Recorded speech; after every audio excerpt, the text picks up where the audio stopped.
Kalen Voss was not a man who made mistakes. That was what they all said about him. The soldiers who sharpened his swords, the generals who sat beside him at war councils, the pack members who feared him too much to look him in the eye. He was precise. He was fast. He was always right. He had ruled Iron Fang Pack for 6 years, and in those 6 years, he had never once needed to take back a decision. He believed his instincts were sharper than any blade he owned. He believed that certainty, above everything else, was what kept order in a world full of wolves, who would tear each other apart for power. He was wrong, and the cost of that wrongness was a life. It was a Thursday evening, wet and cold, when his beta, Draven, came to him with the evidence. A woman had been arrested near the eastern border. She was a half-blood, no pack, no name on any register, no clear reason to be wandering so close to restricted territory. On her were notes, written in code, that Draven's men had partially translated. The words matched the language the enemy pack used in their operations. There were also dried herbs and powders in her bag that one of the enforcers had called suspicious. "She's the spy," Draven said, placing the file on Kalen's desk. "We're certain." Kalen did not read the full file. He skimmed it. The woman had no allies, no one to argue for her, no family to demand answers. She had been found in the wrong place at the wrong time, with the wrong things in her bag. To him, it looked like guilt. He signed the order without looking up from his desk. He did not think about her name. He did not ask to see her. He did not question the translation of the notes, or the opinion of the enforcer who had called the herbs suspicious. It took less than 2 minutes to decide that someone should die. That evening, in the torchlit courtyard, it was done. The execution was swift. His wolf, that ancient, powerful creature living inside him, let out a strange, broken sound deep in his chest. Kalen told himself it was the cold. He told himself it was hunger. He went inside and ate dinner without thinking about it again. But at midnight, everything changed. Draven walked into Kalen's chamber with a face so pale it looked like he had seen something terrible. Behind him, 2 guards dragged a man in chains, a man who was sweating and shaking and confessing to things before anyone even asked him to. He was the real spy, caught at the eastern border with stolen maps, pack seals, and a full list of enemy contacts.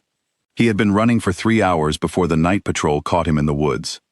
When the interrogation was done, when every name and every piece of information had been pulled from the man, Draven stood in front of Kalen and said very quietly, "The woman we executed this evening had nothing to do with this." The room became very still. Kalen looked at him. Who was she? Draven put a small, crumpled piece of paper on the desk between them. It had been found in the spy's coat. On it was a name, Lyra Ashwood, along with a note that described her as a useful distraction. Someone had chosen her specifically because she was alone, because no one would ask questions, because a half-blood refugee found near the border was an easy thing to make look guilty. She had been framed, deliberately, and Kalen had not asked enough questions to notice. Draven continued slowly, as if every word cost him something. Lyra Ashwood was 24 years old. She had no family. She had come to Iron Fang territory 3 years ago, living quietly on the outer edge of the pack lands. In that time, she had secretly treated sick and injured pack members who could not afford the official healers. People Kalen's own system had failed. The herbs in her bag were not weapons. They were medicine. She had been helping them, quietly, without asking for anything in return. Kalen sat very still for a long time. His wolf had gone completely silent inside him, not the comfortable silence of rest, but the silence of something shutting down, something closing. He had felt his wolf go quiet before in battle, focused, contained. This was different. This was the silence of loss so large it had no sound. He ordered her to be buried properly, before dawn. He attended himself. The grave was at the edge of the western wood, where the old trees grew close together, and the ground was soft from the rain. It was a simple burial, without ceremony. When it was done, Draven turned to leave. Kalen could not move. He stood at the edge of the grave and felt his legs stop working. It was not grief, not the grief he understood, the kind that made people sit quietly and look at nothing. It was something physical, something deeper than thought. His wolf was refusing to move. Every time he tried to turn around and walk back toward the pack house, the animal inside him simply would not allow it. It was like trying to lift something that had been nailed to the ground.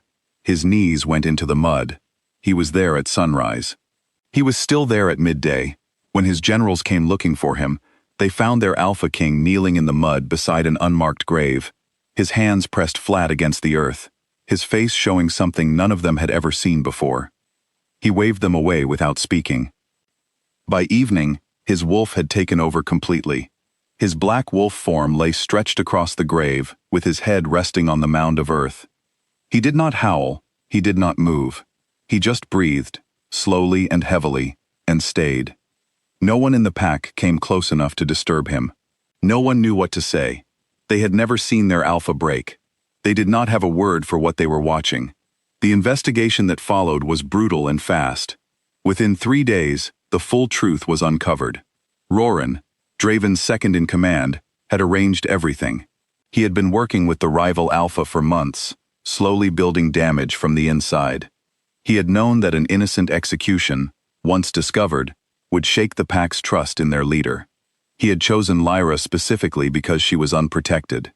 A half-blood with no pack, no voice, no one to demand justice for her. What Roran had not known, what nobody had known, including Kaelin himself, was that Lyra Ashwood was Kaelin's fated mate. The mate bond in wolves is not automatic.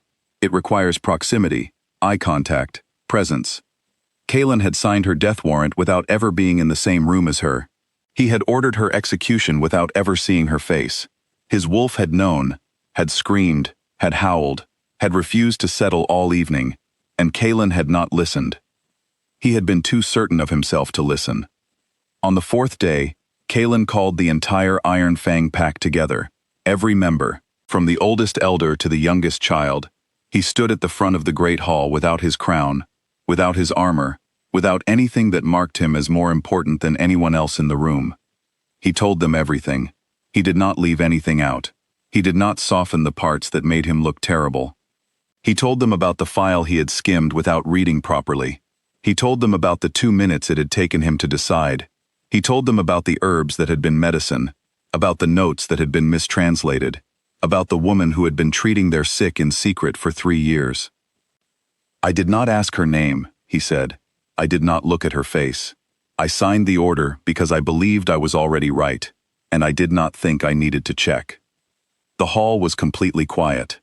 Then something happened that no one expected. An Omega woman near the back of the crowd stepped forward.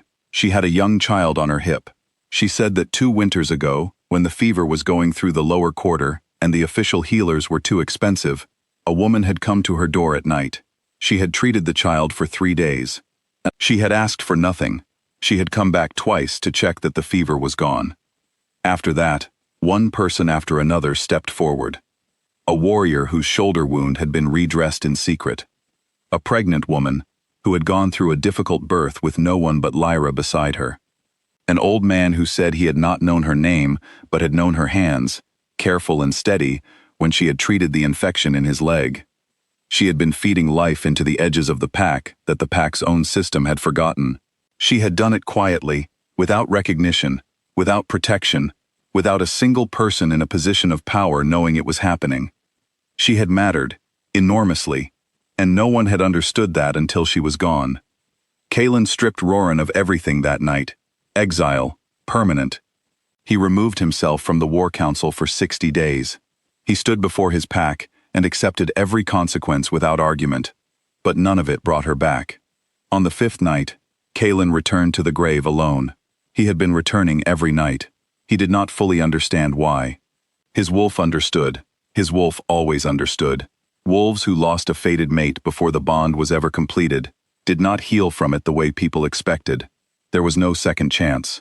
There was no moving forward into a normal life. There was just the space where something had been supposed to grow, and the knowledge that it never would.